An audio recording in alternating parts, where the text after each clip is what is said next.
युगायितम निमेषेण चक्षुषा प्रावृषायितम शून्यायितम जगत सर्वम गोविंद विरहेण में। श्रीमन महाप्रभु अपने प्रार्थना में कहते हैं, हे गोविंद, वह समय कब आएगा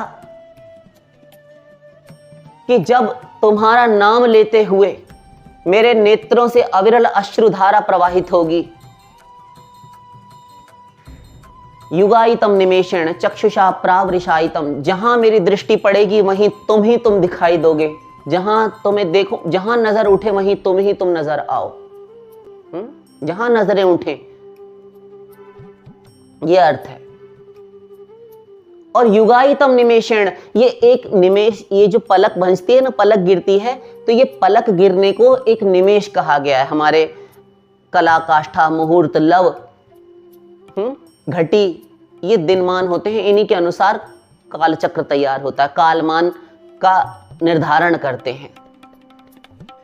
तो ये जो निमेष, ये पलकें गिर रही हैं, इनको कहते हैं निमेष। तो ये एक पलक गिरेगी, इतनी देर भी यदि मैं तुम्हें नहीं देख पाऊंगा अथवा नहीं देख पाऊंगी, महाभाव की अवस्था में श्रीमन महाप्रभु कहते हैं।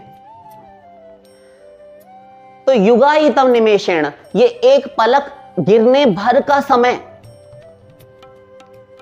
मुझे एक एक युग के समान लगेगा तुम्हारे विरह में। ये भक्तों की प्रेम प्राप्त महापुरुषों की दशा होती है।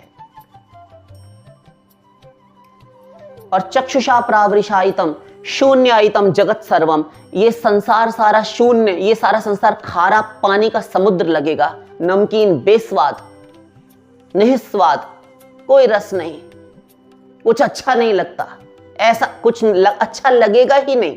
मेरे योग्य संसार में करने योग्य कोई कार्य है, मेरे योग्य भोगने योग्य कोई वस्तु बची है, ऐसा कुछ रह ही नहीं जाएगा।